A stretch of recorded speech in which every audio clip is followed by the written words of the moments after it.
Hello students, last lecture में हमने English का एक बहुत ही important topic parts of speech cover कर लिया था। तो बेसिकली इंग्लिश में जो 8 पार्ट ऑफ स्पीच है उसको हमने वन बाय वन करके ब्रीफली डिस्कस किया था। तो क्वेश्चन ये उठता है कि आज के लेक्चर में हम कौन सा टॉपिक कवर करने वाले हैं या कौन सा टॉपिक डिस्कस करने वाले हैं। तो फ्रैंकली बताऊं तो आज मैं कोई भी स्पेशल टॉपिक यहाँ पे कवर नहीं करूँगा, डिस्कस नहीं करूँगा। तो आप पूछोगे कि आज फिर हम क्या करेंगे। तो बेसिकली आज जो स्टूडेंट के मन में जो उठते क्वेश्चंस होते हैं उसके ऊपर डिस्कस करेंगे। तो जैसा कि मेरे पास अक्सर मैसेज आता है स्टूडेंट का कि सर ये जो आपकी इंग्लिश ग्रामर की क्लासेस है, अगर ये हम पूरी ले लेंगे तो क्या हम इंग्लिश बोलना सीख जाएंगे। तो ये जो क्वेश्चन है कि इंग्लिश बोलना सीख जाएंगे, तो आज का हमारा पूरा लेक्चर जो होगा इसी क्वेश्चंस को डिस्कस करने के लिए होगा। तो चलो स्टार्ट करते हैं। तो सबसे पहले याद होगा आपको कि पहली लेक्चर में हमने बात की थी कि इंग्लिश बोलने के लिए, समझने के लिए, लिखने के लिए हमें क्या क्या चीजें चाहिए। तो उसमें मैंने 3 बातें आपको बताई थी, याद होगा कि सबसे पहले तो वोकैबुलरी, यानी आपके पास वो शब्द भंडार होने चाहिए जो जरूरी हैं जब आप इंग्लिश बोल रहे होगे। तो क्योंकि ऐसा होता है कि हम ग्रामर पूरा सीख लेंगे लेकिन हमारे पास वो शब्द ही नहीं होंगे जिसको कि हम यूज करके वो ग्रामर उसमें लगा के इंग्लिश बोल पाएंगे। तो सबसे पहला काम है कि हमारे पास बहुत सारे इंग्लिश के वर्ड्स हों जो लर्न हो और एट ए टाइम जब आप इंग्लिश बोल रहे हो तो वो आपको आ जाए। तो बेसिकली वोकैबुलरी शार्प होनी चाहिए और बहुत सारे वर्ड्स आपके माइंड में होने चाहिए। और इस चीज में आपकी मैं भी कोई मदद नहीं कर सकता, ये आपको खुद करना है। दूसरा कि एक कॉन्फिडेंस होना चाहिए, एक पॉजिटिव एटीट्यूड होना चाहिए कि मैं इंग्लिश बोल लूंगा, मैं इंग्लिश बोल सकता हूं, मैं इंग्लिश क्यों नहीं बोलूंगा, मैं इंग्लिश क्यों नहीं बोल सकता। ऐसे क्वेश्चंस आपके माइंड में होने चाहिए और एक एटीट्यूड होना चाहिए कि इंग्लिश एक लैंग्वेज है और ये मैं बोल सकता हूं। ठीक है, तो ये दूसरी बात। और तीसरी बात मैंने कही थी कि ग्रामर, आपको ग्रामर आनी चाहिए। तो नॉर्मली पहली और दूसरी चीज जो है वो आपको करनी होती है और तीसरी चीज मेरी जिम्मेदारी है, मेरी रिस्पॉन्सिबिलिटी है कि मैंने जो आपको टाइम पीरियड दिया है उसमें वो कवर करवा दिया जाएगा। तो बेसिकली इन 2 चीजों को लेके जब तक आप अपने आप को स्ट्रांग नहीं बनाओगे तब तक आप इंग्लिश बोलना नहीं सीख सकते हो। अगर आप पूरी ग्रामर भी कर लोगे तो आप ग्रामर लिखना सीख जाओगे, ग्रामर समझना सीख सकते हो, लेकिन इंग्लिश बोल नहीं सकते हो या आगे क्या तो इंग्लिश समझ नहीं सकते हो। तो उस चीज के लिए आपके पास जो पहली 2 बातें हैं, कॉन्फिडेंस, पॉजिटिव एटीट्यूड और वोकैबुलरी, ये साफ होनी चाहिए। और उसके बाद जो मेरी क्लासेस से आपको ग्रामर मिलेगा वो जब तीनों सम अप करोगे तब जाके कहीं आप एबल हो कि आप इंग्लिश बोल सकते हो। और एक और बात मैंने पहले लेक्चर में आपको बताई थी कि 3 स्टेप आपको फॉलो करने हैं अपने डेली बेसिस या डेली रूटीन की लाइफ में। कौन कौन सा? Listen, repeat, speak. यानी किसी भी इंग्लिश की लाइंस को सुनो या इंग्लिश की पोयम सुनो, इंग्लिश की फिल्म देखो और उसको मन में रिपीट करो कि वो क्या बोला गया इंग्लिश में। और फिर जब भी जरूरत पड़े तो उसको यूज करो, उसको स्पीक, उसको बोलो। तो धीरे धीरे करके वो एटीट्यूड या वो आपके अंदर कॉन्फिडेंस बिल्डअप होता जाएगा जिससे कि आप इंग्लिश बोल पाओगे। स्टार्टिंग में हो सकता है थोड़ी हेजिटेशन होगी, होता है कई बार कि हम जब कोई चीज स्टार्ट कर रहे होते हैं तो वो प्रॉपर ढंग से नहीं होता, परफेक्ट नहीं होता जैसा हम चाहते हैं। तो इसका ये मतलब नहीं है कि हम उसे करेंगे नहीं, करो उसे, उस जगह पे करो जहां पे शायद आपको कोई नहीं देख रहा है। जैसे मिरर के सामने आप कर सकते हो, अपने छोटे भाई बहनों के साथ इंग्लिश में बात कर सकते हो, अपनी मम्मी के साथ बात कर सकते हो, या जो भी आपको लगता है कि आपको जज नहीं करेगा उनके सामने आप बोलना स्टार्ट कर सकते हो। तो वहां पे बोलोगे, धीरे धीरे आपका कॉन्फिडेंस बढ़ता जाएगा और फिर एट लास्ट जाके आप उन प्लेसेस पे भी बोल सकते हो जहां पे कि आप पहले हेजिटेट होते थे कि मुझे जज किया जाएगा। और कोई भी लैंग्वेज सीखने का तरीका यही है कि उसको यूज करने से आता है। जैसे अगर मोबाइल आपने लिया है, आपके घर में, सबके घर में मोबाइल होगा, तो क्या उस मोबाइल को पहली बार में आपको सारे फंक्शन पता चल गए थे? नहीं, कई बार आपने ऐसा हुआ होगा कि जब यूज कर रहे होगे तो कोई कई गड़बड़ी हो गई होगी, लेकिन धीरे धीरे करके आपने जब उसे सही से समझा और हर बार उसको आपने गलत होने के बाद भी दोबारा ट्राई किया, तो फिर क्या हुआ, एट लास्ट आपको मोबाइल के सारे जो स्पेसिफिकेशंस होते हैं उसके बारे में पता लग गया, सारे फंक्शंस के बारे में पता लग गया, और आज आप लोग वो फंक्शंस भी यूज कर लेते हो जो शायद आपके पापा मम्मी नहीं कर पाते हैं। तो सेम वे में इंग्लिश में भी ऐसा ही होता है। तो पहली बात तो ये कि क्वेश्चन यहां से शुरू हुआ था कि कौन इंग्लिश बोल सकता है, कौन नहीं बोल सकता। तो नहीं बोलने वालों में ऐसा कोई स्टूडेंट नहीं है जो नहीं बोल सकता, सारे बोल सकते हैं। बस जो बातें आपको समझाई जाती हैं या जो भी लेक्चर के अंदर बातें डिस्कस होती है उसको इम्प्लीमेंट करना होता है, उसको यूज करना होता है डेली रूटीन में। लेकिन आप लोग क्या करते हो, आज छोड़ दो, कल कर लेंगे, कल छोड़ दो, परसों कर लेंगे, एक ही लेक्चर की तो बात है, 2 दिन बाद देख लेंगे। तो ऐसे करते करते, और जहां तक रही इंग्लिश यूज करने की बात, तो इंग्लिश तो आप लोग करते ही नहीं, सोचते हो क्या मिल जाएगा, 1-2 इंग्लिश के वर्ड सीख लेंगे, क्या होगा अगर 1-2 इंग्लिश के वर्ड बोल लेंगे घर पे। लेकिन यही सोचना जो है कहीं ना कहीं आपको दूसरे तरीके का बच्चा बनाता है जो इंग्लिश नहीं बोल सकता। ठीक है, अगर पहले तरीके का स्टूडेंट बनना है, इंग्लिश बोलना सीखना है, तो इन छोटी छोटी चीजों को सीरियसली लेना सीखना होगा। ठीक है, तो यहाँ पे जो है एक चीज तो आप माइंड में डाल लो कि सारे बच्चे इंग्लिश बोलना सीख सकते हैं। तो अब थोड़ा इससे बाहर आते हैं और एक और क्वेश्चन पे बात करते हैं कि आपका ये मानना कि मैं इंग्लिश बोलना सीख जाऊंगा काफी है इंग्लिश सीखने के लिए। तो अगर मेरे जैसे टीचर से आप पूछोगे तो मैं झूठ नहीं बोलता हूं, नहीं, मैं कहूंगा कि आपका ये बोलना कि आप इंग्लिश सीख जाओगे ऐसा नहीं है। आपको इंग्लिश बोलना सीखने के लिए जो है उस चीज की जो डिमांड है उसे सीखने के लिए वो फुलफिल करनी पड़ेगी।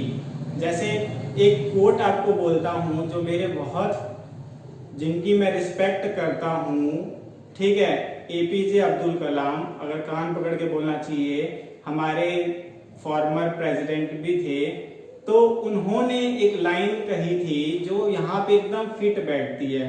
उन्होंने कहा था, if you want to shine like a sun first you burn like a sun. यानी कहने का मतलब कि अगर आप सूरज की तरह चमकना चाहते हैं तो पहले सूरज की तरह जलना सीखें।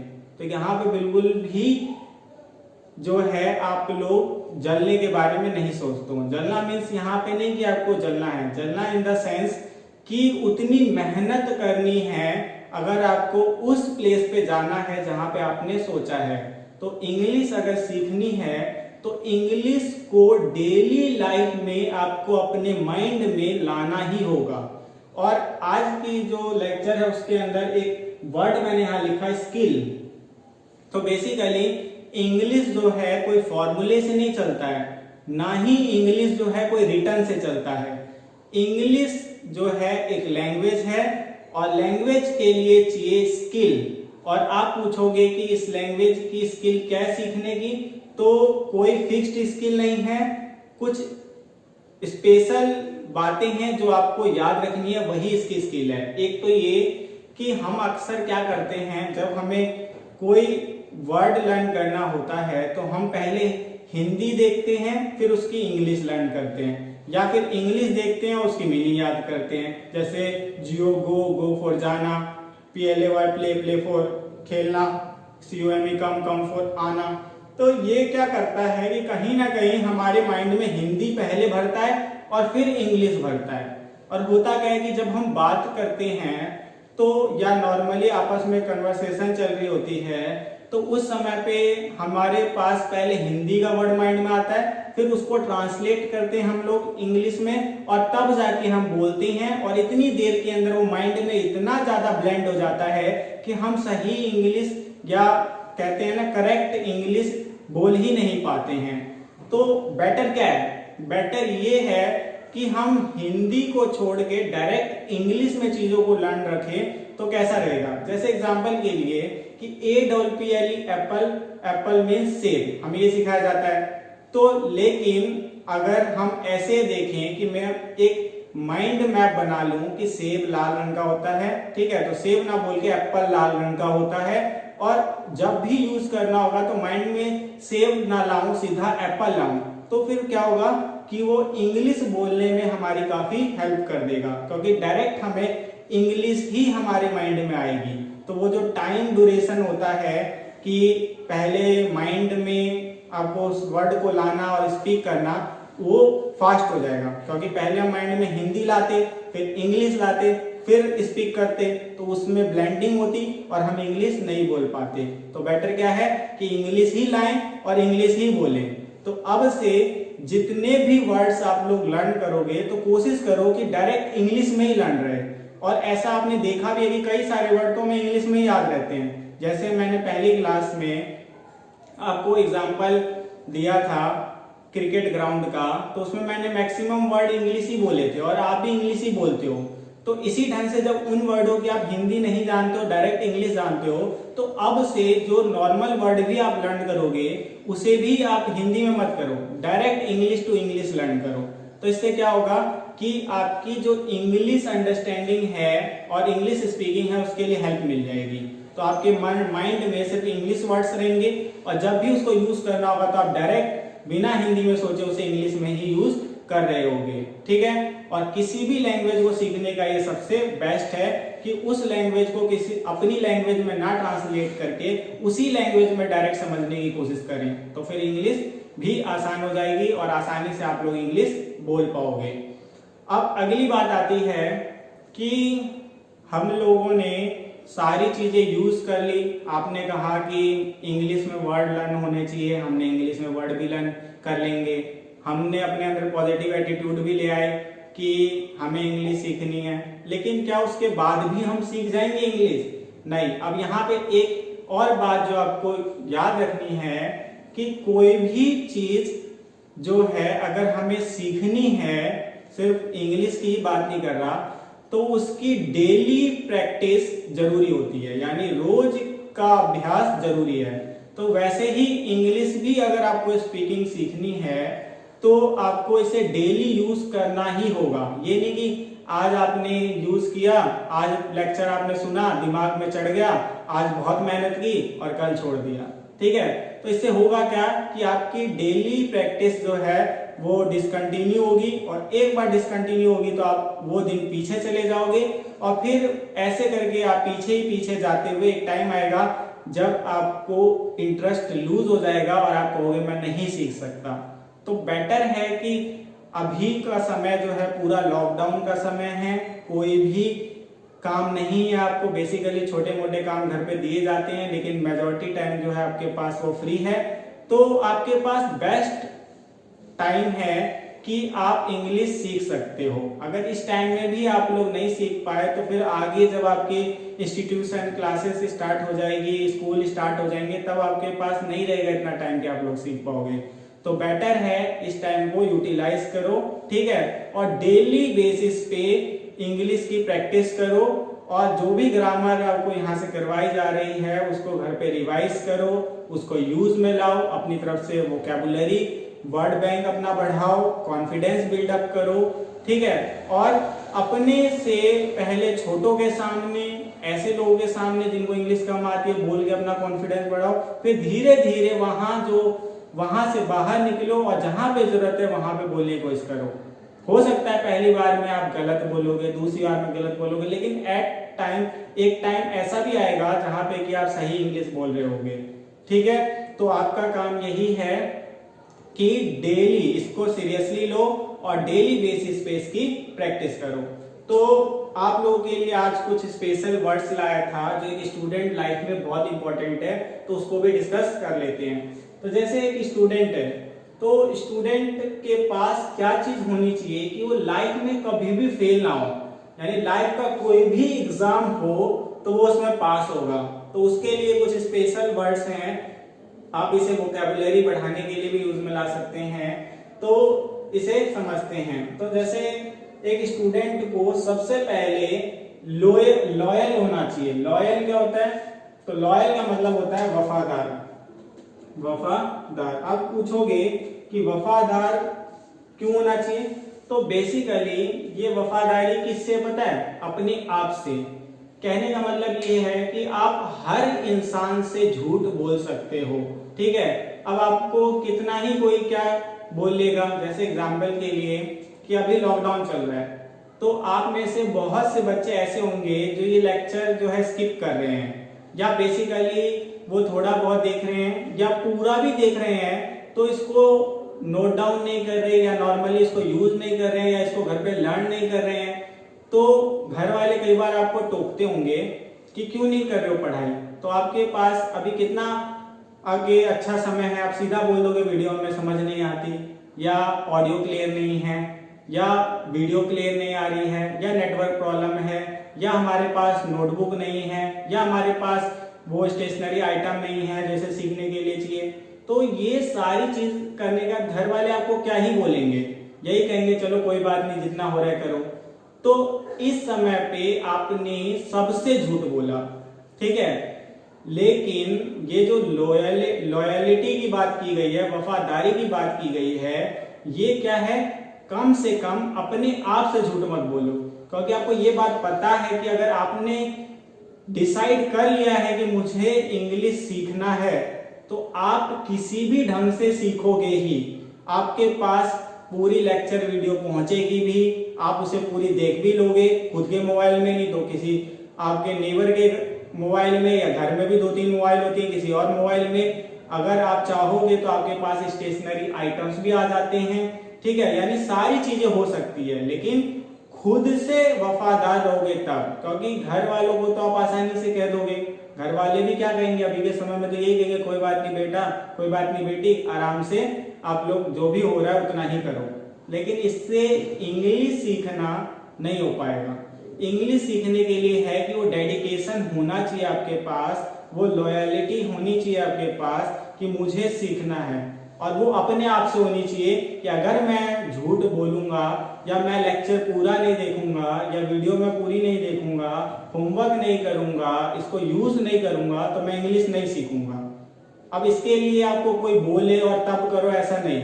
खुद भी एक अपने माइंड में होना चाहिए कि ये मेरे लिए है, सीख जाऊंगा तो मेरे लिए बेटर होगा।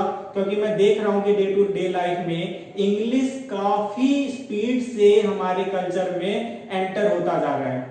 तो अगर हमें भी उस कल्चर में रहना है तो कहीं ना कहीं हमें भी इंग्लिश सीखनी है। तो इंग्लिश सीखनी है तो बेटर है, टाइम है, टीचर है, जो भी चीजें चाहिए वो घर वाले फुलफिल कर ही देते हैं। तो एक्सक्यूज क्यों बनाना, और ये एक्सक्यूज किसी के लिए नहीं, आपको ही बाद में नुकसान देगा, आपके लिए ही बाद में दिक्कत देगा। और फिर जैसे टाइम निकल जाएगा तो बाद में आप लोगों को फील होगा काश हम सीख लेते, काश हमारे पास टाइम तक कर लेते। तो ये जो काश शब्द है, इफ वर्ड है, वो लाइफ में ना उठे, इसीलिए अभी टाइम है, रहते हुए इसे कर लो।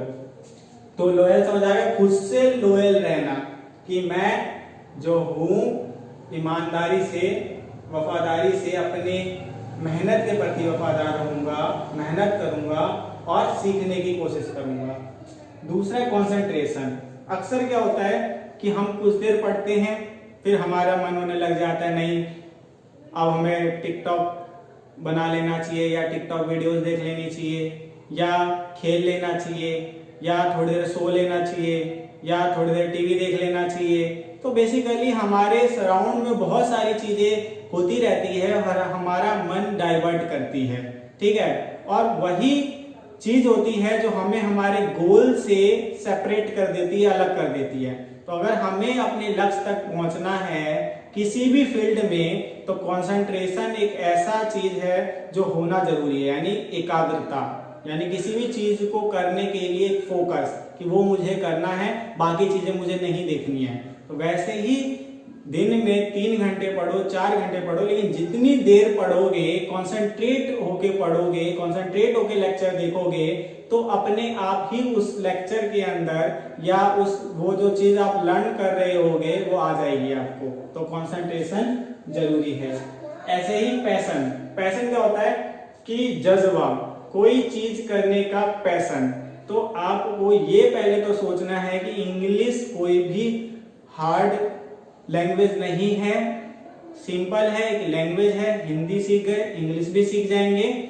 और फिर जब आप ये माइंड में ले आओगे कि हम ये सीख सकते हैं तो आपको अच्छी लगने लगेगी, और जब अच्छी लगने लगेगी तो उस काम को करने में मजा आएगा, और मजा आएगा तो उसी को कहते हैं पैशनेट होके काम करना। तो फिर आप उसे खुशी खुशी कर रहे होगे और जोश के साथ कर रहे होगे। जैसे आपने देखा होगा कि जो काम आपको पसंद आता है, जैसे एग्जांपल के लिए कि कोई गायक होता है तो गाना कितना अच्छा गा लेता है तो उसे वो काम करने में अच्छा लगता है। वैसे ही अगर आप एक बार माइंड में ले आओगे कि मैं इंग्लिश सीख सकता हूं, तो आपको इंग्लिश सीखने में और अच्छा लगने लगेगा और पैशनेट हो जाओगे उसको लेके। तो इसीलिए पैशन का होना, जज्बे का होना जरूरी है। तो किसी भी काम को मजबूरी में नहीं कि मुझे करना पड़ रहा है इसीलिए मैं कर रहा हूं, नहीं, आपको ये सोचना है कि वो काम मुझे अच्छा लगता है, यानी इंग्लिश मैं सीख सकता हूं, तो उसमें पैशनेट हो जाओ और डेली अपने आप से कुछ वर्ड्स जो है सीखो, सेंटेंसेस बनाओ, जो लेक्चर में होता है उसे नोट डाउन करो, फिर उसको घर पे यूज करो, तो धीरे धीरे सीखते जाओगे।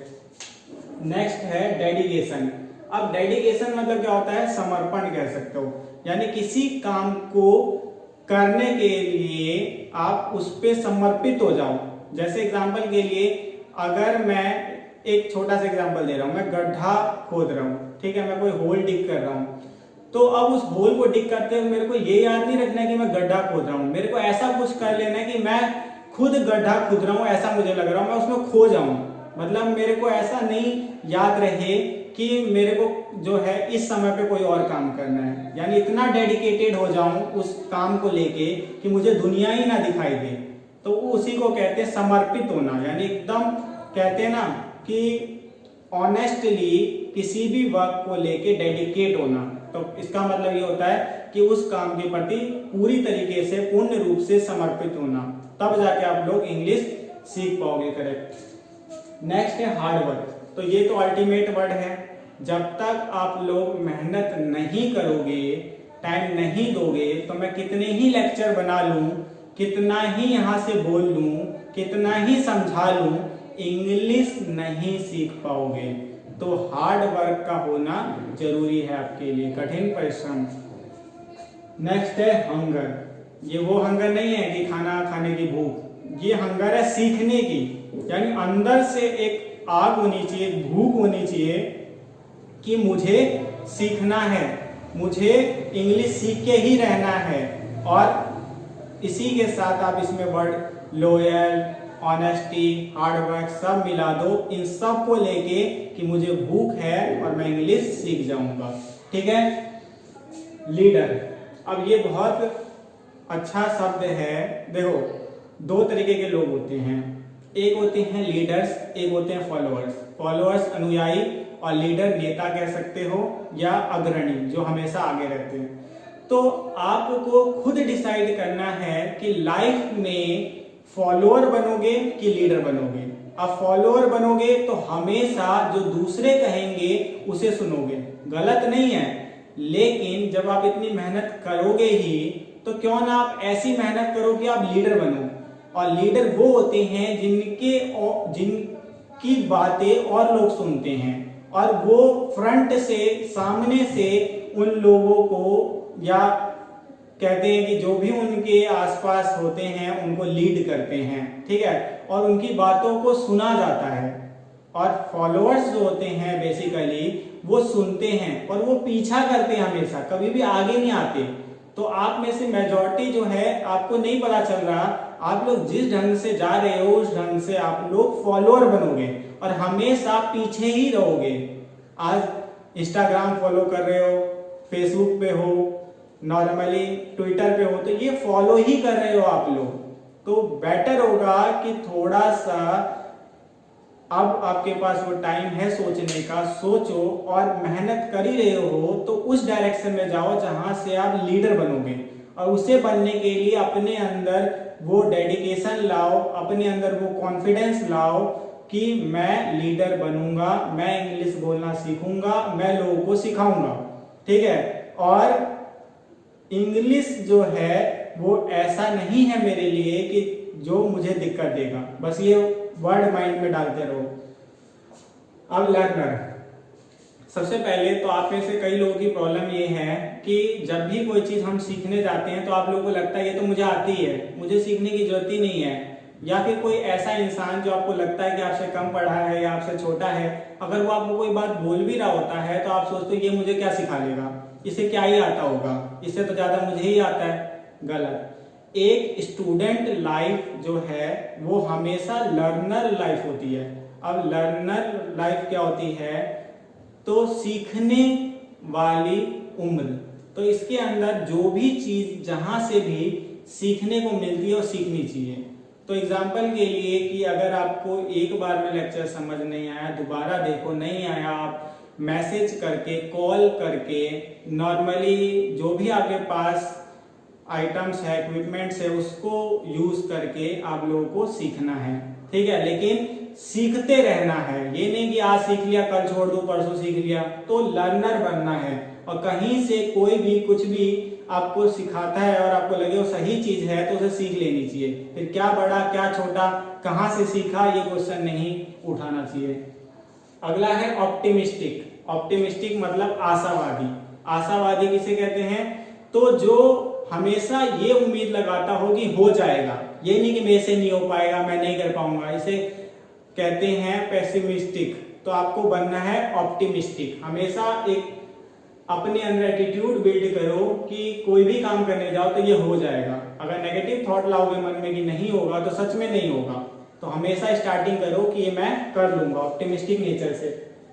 ऑब्जर्वर, किसी भी चीज को करते समय उसे समझना। ऑब्जर्वर क्या होते हैं, जो अच्छे ढंग से अवलोकन करते हैं, यानी किसी चीज को समझते हैं। तो पहले चीजों को समझना सीखो, फिर उसका यूज करना सीखो। बिना समझे अगर किसी चीज को यूज करोगे तो वो आपके लिए काफी हार्मफुल यानी नुकसानदेह हो सकता है। तो पहले समझो, फिर उसे इस्तेमाल करो, सीखो। ठीक है। पोटेंशियल। पोटेंशियल मतलब होती है क्षमता, यानी आप सबके पास वो पोटेंशियल है कि आप लोग इंग्लिश सीख सकते हो। और अब आप सब सेम प्लेटफॉर्म पे हो, अभी सब जो है टाइम सबके पास है, तो बेटर होगा कि इस टाइम को यूज करो और अपने जो पोटेंशियल है उसको यूज करके इंग्लिश एट लास्ट सीख जाओ। ऑनेस्ट, बता ही दिया, ईमानदार रहो, खुद से मेहनत करो, सबकी सुनो, यूज करो, डेली रूटीन में इंग्लिश के वर्ड लर्न करो और बार बार रिपीट ना करना पड़े कि वर्ड्स डेली लर्न करो। ये जरूरी नहीं है कि रोज होमवर्क मिलेगा तो ही आपको वर्ड, एक स्पेशल नोटबुक बना लो, 20-20 वर्ड्स उसमें डेली लिखो और उसे लर्न करो और उसे सेंटेंसेस बना के यूज करो। कम से कम उन वर्ड्स के 2-2, 3-3 सेंटेंसेस बना के देखो आ रहे हैं।